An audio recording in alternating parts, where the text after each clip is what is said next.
নমস্কার, আমি আপনাদের অনির্বাণ। শিউলিপোনার আগের ভিডিওতে আমি দেখিয়েছি যে সাঁতরাগাছি থেকে রূপসী বাংলা এক্সপ্রেসে করে আমরা কিভাবে বাঁকুড়া গিয়ে পৌঁছলাম এবং সেখান থেকে একটা গাড়িতে করে পৌঁছে গেলাম একদম শুশুনিয়া পাহাড়ের কোলে শিউলিপোনা উইকেন্ড স্টে রিসোর্টেতে। এই সুন্দর রিসোর্টেতে একটা দিন আমরা দারুণভাবে কাটিয়েছি। দেখিয়েছি দুপুরবেলা লাঞ্চে এরা কি দিয়েছিল, তারপর আমরা বিকেলবেলা পায়ে পায়ে হাঁটতে বেরিয়েছি, খুব এনজয় করছি পুরো বিকেলটা। তারপরে ফিরে এসেছি আবার আমাদের রিসোর্টেতে এবং রিসোর্টেতে ফিরে এসে রাতের অন্ধকারে যখন সব আলো জ্বলেছে রিসোর্টকে কেমন লাগছিল সেই মায়াবী রূপ আপনাদেরকে দেখিয়েছি। সন্ধেবেলা স্ন্যাক্সে কী দিয়েছিল, রাতে ডিনারে কী দিয়েছিল, তারপরের দিন ব্রেকফাস্টেই বা কী দিয়েছিল, সব কিছু দেখিয়েছি। আজকের গল্পটা শুরু করব ঠিক তারপর থেকে, মানে শিউলিপোনা সাইট সিন। তা ব্রেকফাস্ট কমপ্লিট করে আমরা এই শিউলিপোনা উইকেন্ড স্টে রিসোর্টকে বিদায় জানিয়ে এবার যাচ্ছি আমরা ওই হাফ ডে যে সাইট সিনটা আছে সেই সাইট সিনটার উদ্দেশ্যেতে। আমরা যার গাড়িতে যাব তার নাম হচ্ছে বিশ্বজিৎ প্রামাণিক। এই যে যেমন আমি সব ব্লগে দেখাই যেখানে সাইট সিন করি সেখানকার যে ভাই থাকে যে আমাকে নিয়ে ঘোরায়, সেরকম এখানেও তাই বিশ্বজিৎ প্রামাণিক। বিশ্বজিৎ ভাইয়ের নাম্বারটা এই স্ক্রিনে দেখতে পাচ্ছেন। আপনারা এলে যদি ঘুরতে চান, এখানে সাইট সিন করতে চান বা এখান থেকে মুকুটমণিপুর যান বা যে কোনো জায়গায় যান, তা ওর সাথে যোগাযোগ করে নিতে পারেন। আগে থেকে যোগাযোগ করে নেবেন, কারণ যখন এখানে সিজন টাইম হয় তখন খুব মুশকিল হয় গাড়ি পাওয়া। আর কথা না বাড়িয়ে চলুন আমরা এবারে সাইট সিনের উদ্দেশ্যে বেরোই। দেখতে থাকুন ইভান্স ওয়ান্ডারলাস্ট। প্রথমে আমরা চললাম আমাদের প্রথম গন্তব্য শুশুনিয়া রক ইনস্ক্রিপশনের দিকে।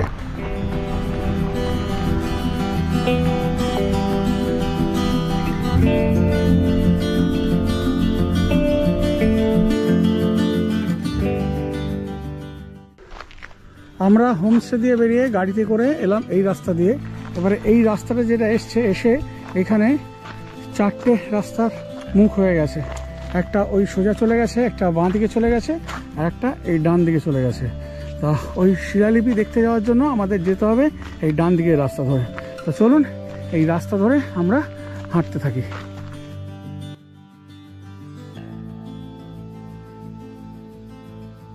এই রাস্তা দিয়ে হাঁটতে হাঁটতে এমন সুন্দর আওয়াজ হচ্ছে, মনে হচ্ছে না কোনো ওয়াটারফলসের আওয়াজ হচ্ছে, কিন্তু তা নয়। এখানে এই শাল, শিমুল, পলাশ যেসব গাছ রয়েছে তাদের এই পাতা একের সাথে আর একটা লেগে যে আওয়াজটা হচ্ছে দুর্দান্ত। একেবারে মনে হচ্ছে ওয়াটারফলস একদম সামনেই আছে, যেটা আদৌ এখানে নেই। শুশুনিয়া পাহাড়ে যে শিলালিপি আছে অনুমান করা হয় প্রায় 400 খ্রিস্টপূর্বাব্দে পুষ্করানার রাজা চন্দ্রবর্মনের আমলের।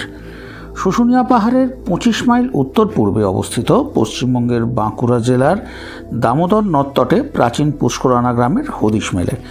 অনুমান করা হয় 400 খ্রিস্টপূর্বাব্দে দক্ষিণ পশ্চিমবঙ্গের ভূমি ছিল রাজা চন্দ্রবর্মনের শাসনাধীন। তিনি শুশুনিয়া পাহাড়ের চূড়ায় এক দুর্গ নির্মাণ করেন, যা এখন প্রায় নিশ্চিহ্ন, কিন্তু ওই শিলালিপিগুলি আজও রয়ে গেছে, যা পশ্চিমবঙ্গের তথা সমগ্র ভারতের অত্যন্ত গুরুত্বপূর্ণ অমূল্য সম্পদ। ইভান আসছে একা একা এই পাথরের রাস্তা দিয়ে।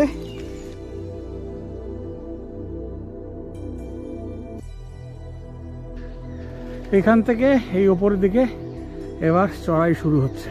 সাথে রয়েছে বিশ্বজিৎ ভাই, ও আমাদের পথ দেখিয়ে নিয়ে যাচ্ছে। প্রথমবার এসছি, একটু সাহসটা কমই পাচ্ছিলাম এরকম ইভানকে নিয়ে ওপরের দিকে উঠতে, যে কারণে ও বলল চলুন আমি যাব আপনাদের সাথে। তা ও আমাদের পথ দেখিয়ে নিয়ে যাচ্ছে। এরকম হচ্ছে রাস্তা।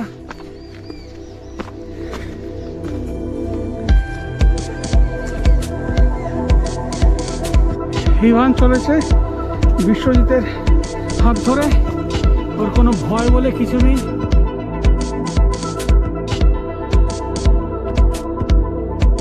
আমরাও চলেছি।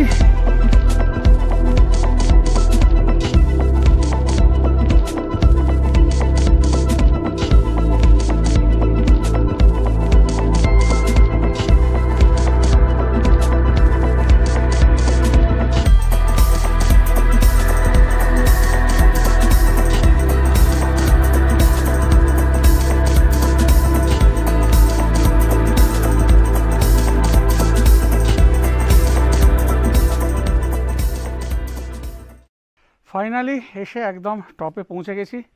যেখানে এই শিলালিপি রয়েছে। মানে সাংঘাতিক রাস্তা, কিভাবে যে উঠেছি ভাবার বাইরে। যদি হার্টের প্রবলেম থাকে তাহলে না ওঠাই ভালো। এখানে যে শিলালিপিগুলো আছে, যেগুলো আপনাদের আমি দেখাবো, সেগুলো বহু প্রাচীন শিলালিপি। আগে এই জালগুলো এখানে ছিল না। মানুষের বিভিন্ন কার্যকলাপের জন্য এইখানে এই জাল লাগাতে বাধ্য হয়েছে, কেননা এই অমূল্য সম্পদগুলো নষ্ট হয়ে যাচ্ছে আমাদের মতো কিছু মানুষের জন্য। যেমন আপনারা দেখতে পান বিভিন্ন ভালো ভালো জায়গায় দেওয়ালে আঁকিবুকি কেটে রেখেছে। এইখানে ওই রকমই জিনিস হচ্ছিল বলে এই জায়গাটা জাল দিয়ে ঘিরে দিয়েছে। খুব সুন্দর, কষ্ট করে ওপরে আসা সার্থক।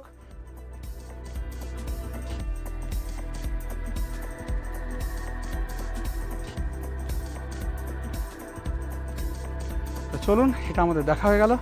এবার আমরা যাব আমাদের পরের স্পটে। আর রাস্তা এই যে দেখুন, এই রকম, এই হচ্ছে রাস্তা, পুরো পাথর, আর কিছু নেই। এই হচ্ছে সাংঘাতিক রাস্তার অবস্থা। এবার আমরা এখান থেকে ব্যাক করছি।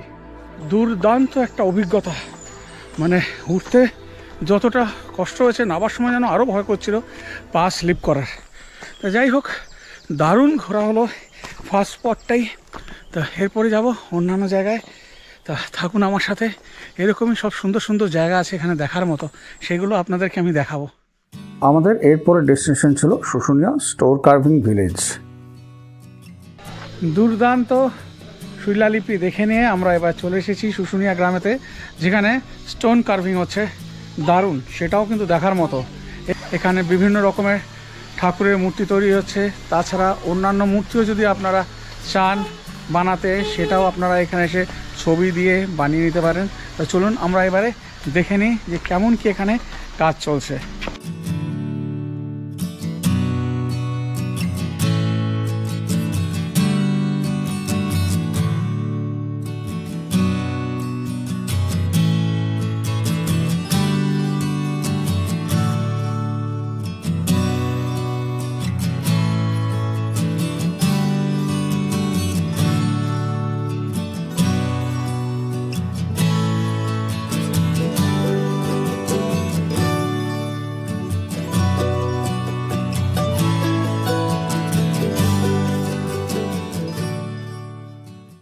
এই ছিল স্টোন কার্ভিং। দারুণ দারুণ সমস্ত মূর্তি দেখে নিলেন, দেখিয়ে দিলাম। চলুন এবারে যাই আমাদের নেক্সট ডেস্টিনেশনে। স্টোন কার্ভিং ভিলেজ দেখে নিয়ে আমরা এগিয়ে চলাম শুশুনিয়া ধারা ওয়াটারফলস দেখতে। এই জায়গাটা শুশুনিয়া ধারা ওয়াটারফলসের সাথে পিকনিক স্পট হিসাবে যথেষ্ট এখানে খ্যাত।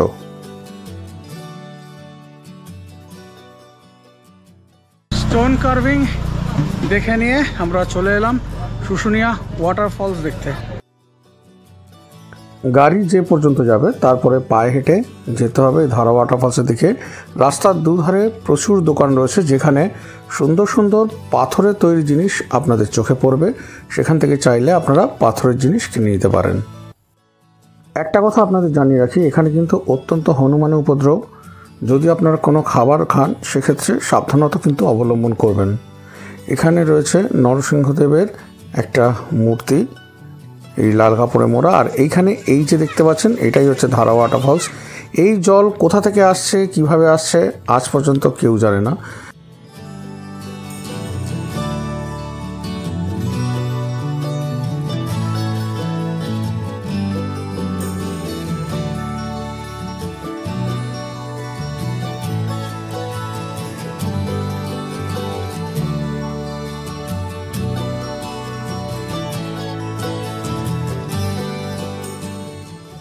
ওয়াটারফলসের সামনে রয়েছে একটা চাতালেতে শিবলিঙ্গ, আর রয়েছে কালীবাড়ি এবং একটা দুর্গা মন্দির। এরপর আমরা এগিয়ে চললাম ভরতপুর পটশিল্প গ্রামের দিকে।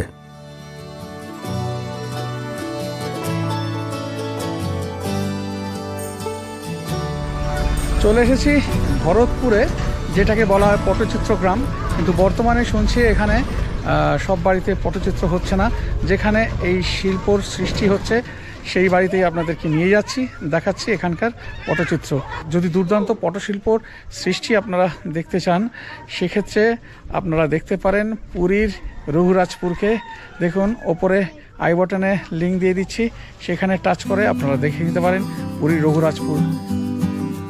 এই ভরতপুর গ্রামে এলে এই দুর্দান্ত পটচিত্র তো আপনারা দেখতে পাবেনই, চাইলে আপনারা কিন্তু কিনেও নিয়ে যেতে পারেন বাড়িতে। যে বাড়িতে এই পটচিত্রের সৃষ্টি হচ্ছিল সেখান থেকে বেরিয়েই চোখে পড়ল তার একটি উল্টো দিকের বাড়িতে এক আদিবাসী মহিলা ঝাঁটা বুনছে। সেটা আমরা একটু দেখতে গেলাম। এই হাঁড়িতে মুরগি ডিম পারে সেটা দেখলাম।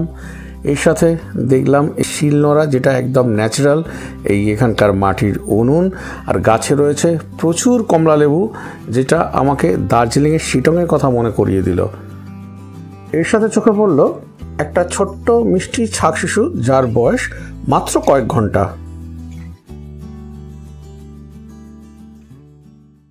ভরতপুরের পটচিত্র দেখলাম, বেশ সুন্দর, যদিও রঘুরাজপুরের মতো আমার লাগেনি, কেননা ওটা অনেক বড় জায়গা জুড়ে রয়েছে, হিউজ স্কেলে ওখানে কাজ হচ্ছে। তাও ঠিক আছে, একটা বাড়িতে হচ্ছে, ভালো। তা এইবারে আর একটা জিনিস দেখাই, যেটা হচ্ছে এখানকার স্পেশাল জিনিস, সেটা হচ্ছে গুড়।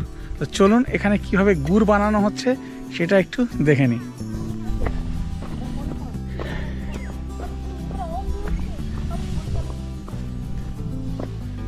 ভাই কি গুড় হচ্ছে গো? খেজুর গুড়? এটা কি গুড়টা ফোটাচ্ছ তারপরে গুড় তৈরি হবে? মানে এটার আগে কি হয়? এই যে গুড়টা ফুটছে এর আগে কি হয়? এর আগে ওই গাছের থেকে রস নিয়ে ঢালা। আচ্ছা, ওই রস ঢেলে এইভাবে গুড় তৈরি হচ্ছে? বাহ বাহ, দেখুন এখানে বিশাল জায়গায় ট্রের মতো। আর এইখানটা কি আছে এই জায়গাটায়? আচ্ছা,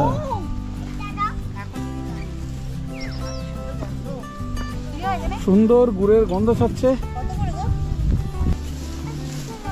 এখানে বিশাল জায়গায় গুড় তৈরি হচ্ছে, আর এখানে যে আঙুল জ্বলছে এখান থেকে ধোঁয়া বেরোচ্ছে। কি কি গুড় তৈরি হয় এখানে? কি কি গুড় তৈরি হয়? খেজুর গুড়। শুধু খেজুর গুড়?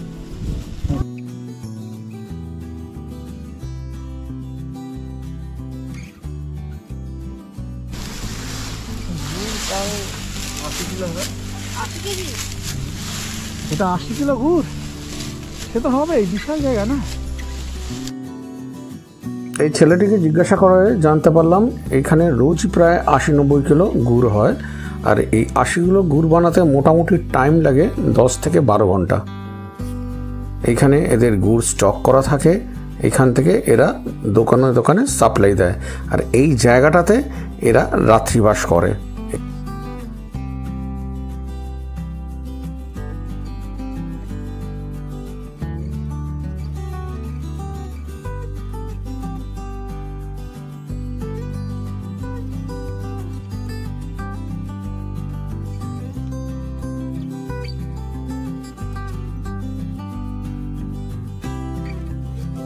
গুড় বানানো দেখে নিয়ে আমরা এগিয়ে চললাম গাংদুয়া ড্যাম দেখতে।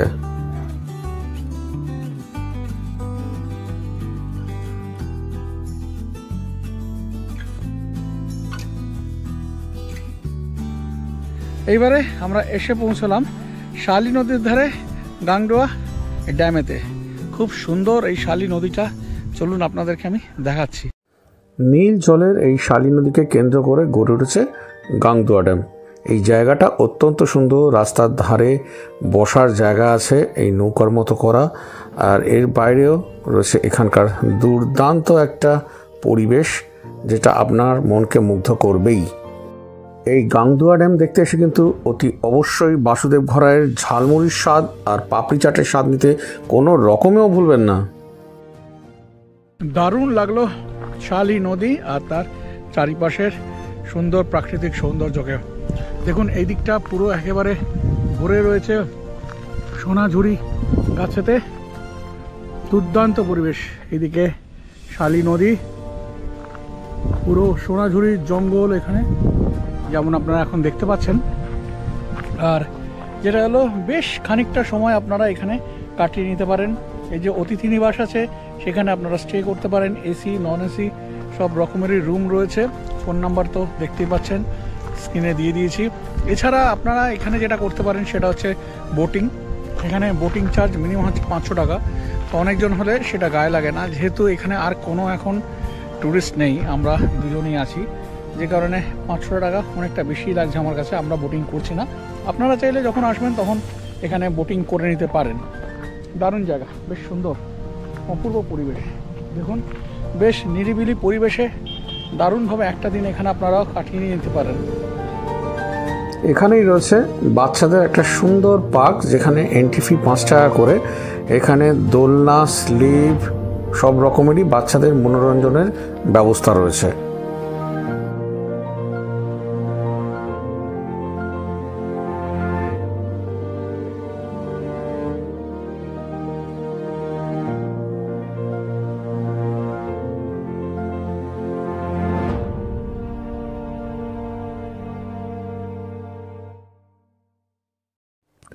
এই পার্কের ভেতর দিয়ে একটা রাস্তা গেছে, যেখান থেকে একটা এই ব্রিজ ক্রস করে একটু এগিয়ে গেলেই চোখে পড়বে একটা সুন্দর ছোট্ট গোলাপের বাগান, যেটা এই বিশ্বজিৎ নিয়োগী দাদার তত্ত্বাবধানে গড়ে উঠেছে।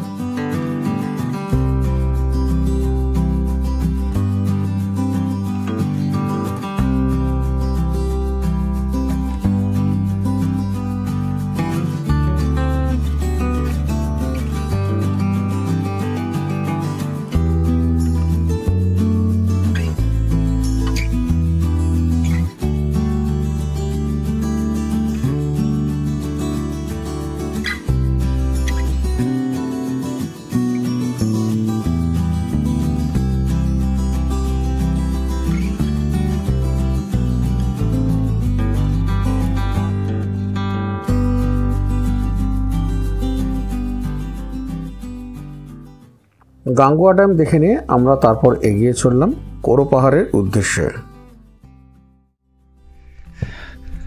গাঙ্গুয়া ড্যাম দেখে চলে এলাম কোরো পাহাড়ে। বড্ড রোদের তেজ, তাকাতে পারছি না ভালো করে। তা এখানে এই পাহাড়ের ওপরে একটা মন্দির আছে, সেটা আমরা দেখতে যাবো। 118টা সিঁড়ি অতিক্রম করে আমাদের পৌঁছতে হবে মন্দিরের দিকে। এই জায়গাটা খুব সুন্দর, দেখুন,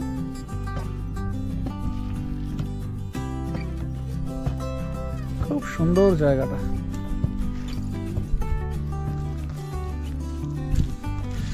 এই ফার্স্ট টাইম বাঁকুড়াতে এলাম, বেশ ভালো লাগলো, খুব সুন্দর, দারুণভাবে এই দুটো দিন কেটে গেল। 11টা, বিকেল 3টে থেকে 5টা।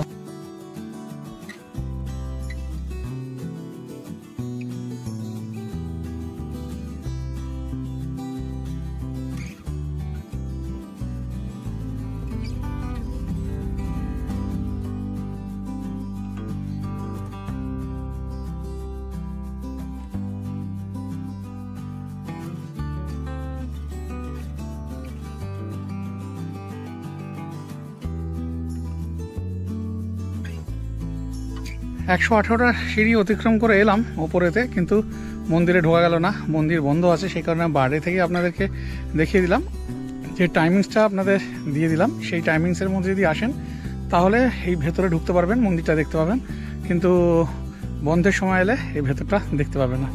আমাদের দুদিনের এই শিউলিবোনা ভ্রমণ এখানেই শেষ হচ্ছে। এটাই লাস্ট স্পট ছিল হাফবেলার। তা এরপরে আমরা চলে যাব বাঁকুড়া স্টেশনেতে। তা আজকে ভিডিওটা এখানেই শেষ করব, আর সেইভাবে কিছু দেখানোর নেই। যদি আজকের ভিডিওটা আপনাদের ভালো লেগে থাকে তাহলে অতি অবশ্যই একটা লাইক করে দেবেন, আর কমেন্ট করে জানাবেন যে কেমন লাগলো। যদি ভালো না লাগে তাহলে ডিসলাইক করবেন, আর পারলে শেয়ার করবেন।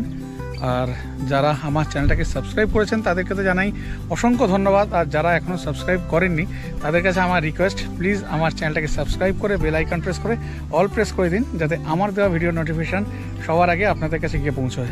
আজকের ভিডিওটা আমি এখানে শেষ করছি, কিন্তু আমরা এখান থেকে কলকাতা ফিরে যাব না। আমরা এখান থেকে বিকালের ট্রেনে যাচ্ছি বিষ্ণুপুর। পরের পর্বে আপনারা দেখতে পারবেন বিষ্ণুপুরের লোকাল যে সাইট সিন আছে সেইগুলো।